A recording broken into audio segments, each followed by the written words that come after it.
Oh, hi there. I wanted to make a fresh new conspiracy video. And yes, I am wearing a Mexican-made shirt, so, I'm quite happy about that. If you think that makes me a hypocrite, well, you want to fight about it? Yeah, it doesn't matter. Anyway, conspiracy video. Okay, here's what I got.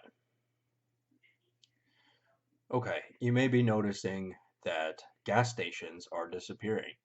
And people always chalk it up to, well, the land is worth so much money, they can develop on it, yada, yada, yada, yada. The problem is that they're not actually building new ones. People can see that.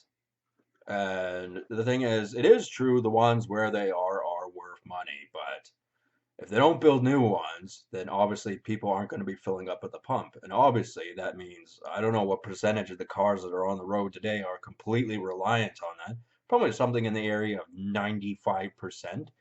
Um, and let's take into consideration that most people, they drive beat uppers, just beat up old cars.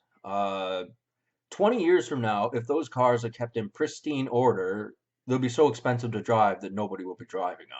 And that's the same thing with even the new cars that are today. 20 years from now, there will be no gas stations or very few, and it'll just be too expensive to refill their cars. So those cars, I don't know what their plans for them are. They might be recycled or something like that. The steel might be worth more to them, and this is their way of getting back at the automotive industry. And you may go, well, how are people going to get around? It's quite simple. The British Columbian government needs money for public transit. They crave it. They're starving for it all the time. They'll give tickets to anybody for any damned reason. Okay, some people deserve it, but the thing is, they will hand out tickets like mercilessly, even if somebody doesn't deserve it. And that's because they're so money hungry. Take the Canal Line, for instance. That costs billions of dollars to make. They have plans to build a similar line along Broadway, and they're trying to push plans. Whether they're not being terribly successful right now in Surrey, but the funding will be there. These people want to build them, and the thing is, like a Broadway uh, Canada Line type project would be minimum twice as expensive. Hell, they were just going to spend $12 million on a bridge to Delta from Richmond, and that got quashed. That money, a lot of it has probably been stolen, but it'll refresh itself and it'll be there again. And the thing is, if there are too many cars on the road, Broadway is a key street. It's a very, very long street uh, in Vancouver. It can't be, chopped up easily without everything turning into mayhem. And the only way of being able to do that is to have people driving less to start with. Fleets of buses can be temporarily built in order to do this. And okay, you may go, well, that's not a mediocre conspiracy theory there you got there, Iron Drac. You got something a little better for us. And I go, yes, I do. And maybe you remember my video about 9/11 and how I believed that it was just a story that they were Arab Muslim hijackers that crashed into the Twin Towers, and that it was really blackmail by our supposed Asian allies, particularly Hong Kong, Japan, Taiwan, South Korea, and all the little ones, um, because they had the technology and they knew what the defense system of the Americans, for the most part, was. So, did a kamikaze crew of of uh, some Asian force, probably the Chinese Communist Party, mixed in with a few others. Did it get close enough to New York and threaten to detonate a nuclear weapon, which would have annihilated all of New York, like something in the league of 8 million people? Because as I said, you don't have to be particularly close. Close enough is good enough. And this is a serious topic, but you know what? I don't I'm not too bothered by it because I know things, okay? Um, that was the gist of that video. And in saying that, it's more important than ever that an underground system be built under, in particular, port cities, but most definitely all along the coast, as they should have done years ago, before September 11th ever happened. And they should not have shared as much military intelligence with our Asian allies. They thought they had the thumb over them, and they did in a lot of ways, but they underestimated how sleazy and sly that the Asian allies that we have can be. And I think the reason they turned on us was quite simple. For one, America was being quite greedy, and two, the CCP, the Chinese Communist Party, which is just the name we call them, we don't know what they're called, as I've said before in other videos, um, had nuclear weapons that were large enough that they could detonate them within their own country, and it would annihilate the neighboring. They're essentially enemies, but they're neutral on paper. So that would have motivated them to try to change the shift of power. And with this project that's going underway, as far as getting cars off the road, therefore they can build underground tunnels and things like that. Those are all going to be convertible into cities, bomb shelters, and all the like. Because the sewer system in Vancouver, San Francisco, even New York, and all those places is actually very primitive. It's very, not up to code. It should be far more, it should be far more technologically advanced. It's not cheap to do, it takes a long time, but it is doable. I mean, the Mexicans were able to build a tunnel that led into the States that was ventilated, that was wide enough for them to ship whatever they were shipping. It got found, obviously, and it probably wasn't very big, but they were able to do it. And these things are important for two reasons. One, in case of military invasion from another country, but specifically the Eastern Hemisphere, because they have reasons for wanting to come here. Hundreds of millions of people want to immigrate to Canada and the United States. It's not going to happen, but that is a fact. So when you hear this bullshit on the television about the caravan, not that's kind of simmered off, and 5,000 people, blah blah blah, that's nothing. There are millions and millions of people who want to come here, and they're not going to because we're not sharing our resources. Imagine um, everything you have and then dividing it even more so because there's a million more people. Even in any city in Vancouver, if a million more people show up, it's going to be catastrophic. Everything will be mayhem, housing shortage, food shortages, everything. And that's obviously cannot happen.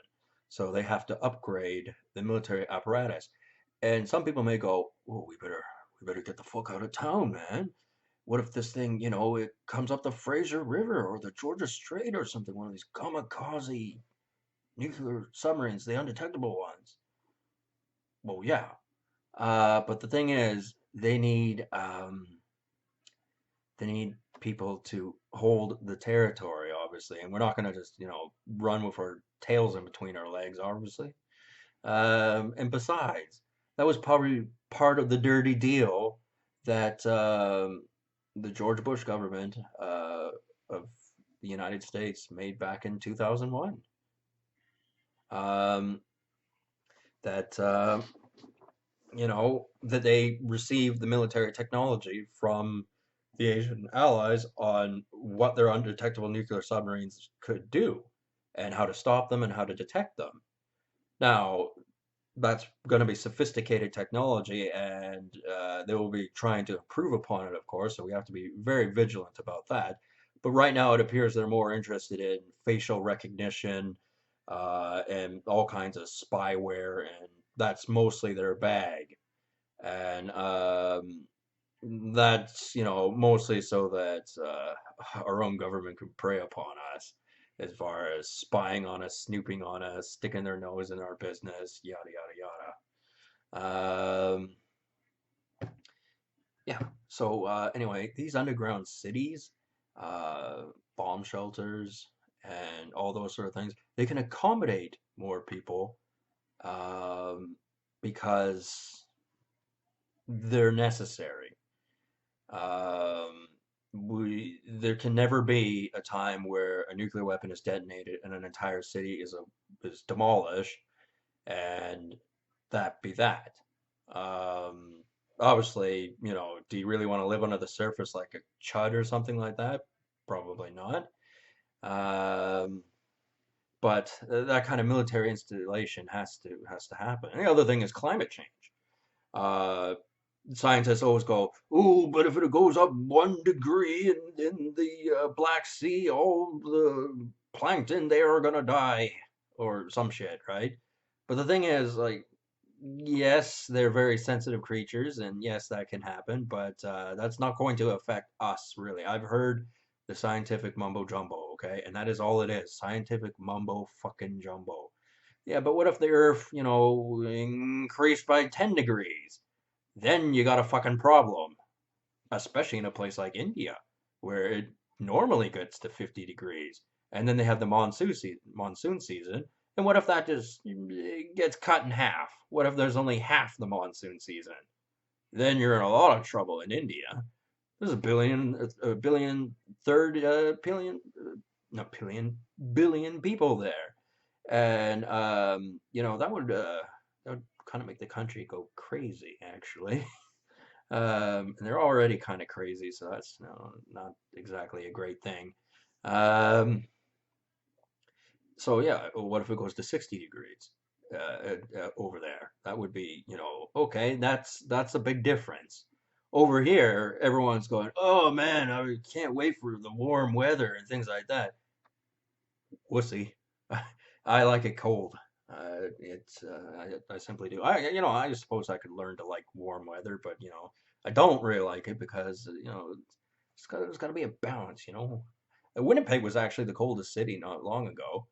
It was probably, I don't know, whenever it was, a year or two ago. But anyway, um, uh, the weather shouldn't change that much. And if you really want to go to places where it's warm and secure, where we can actually trust the country, um, you know, the states in the South is great. It's awesome there. There are places, as much as I probably hate to say it, in Mexico they're okay, even though I've not been there myself.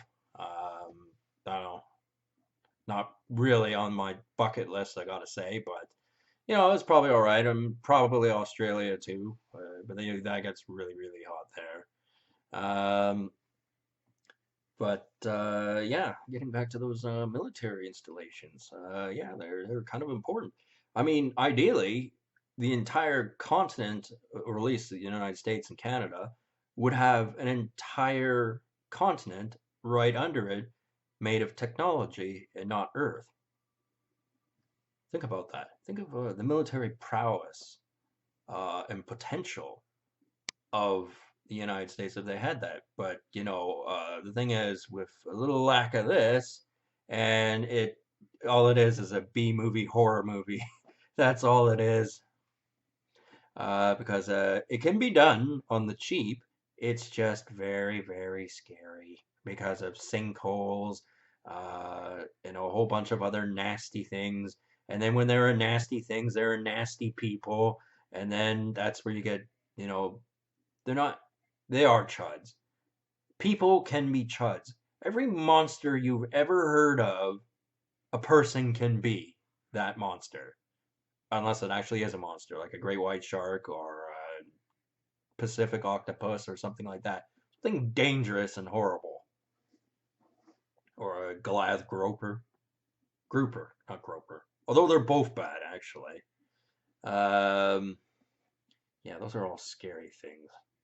Um, But yeah, we also can't have undetectable nuclear submarines coming up and doing things. And we most certainly can't have it if it's, the country melts down into a mutiny. I think that's pretty much off the table. I mean, they've been really pumping up, you know, Avengers Civil War, and look at this United States imploding, everyone bashing Donald Trump, blah, blah, blah, blah, blah. And it's like, that's a fantastic propaganda scheme, isn't it? But is it accurate? No. I heard Bernie Sanders on Colbert yesterday. I don't know if it was new or not, it might have been. And he sounded like a total chode. He said everything he had already said, and he said it in the same way. And it was like, you're not intelligent anymore. You are a fucking moron. And Colbert is a nut. It's as simple as that. He's a nut.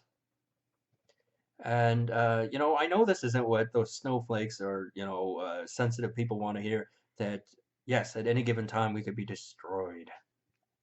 But, I don't think that's going to happen because Canada specifically and the United States are the best growing grounds for vegetables and meat products. And to destroy this continent would simply be insanity. Pretty much the whole world would be a write-off at that point. And then some people, they get paranoid about, things off in space like quasars, exploding stars, black holes, comets, anything you can think of out there. But the reason society was able to build up and Earth has done so well is because we live in a quiet part of the galaxy, in a quiet universe, and not much really happens here. I mean, through telescopes, scientists have observed other things happening in other places, but we have down to earth problems to think about. Those ones can go on the side burner, and we'll worry about them in a few 100 million years. Um, because also the other thing to take about in consideration with space is things take a long time to happen there. They don't happen overnight. They take like millions of years for um, for a star to flare up or anything. The space is actually surprisingly very, very boring. Well, unless something's happening.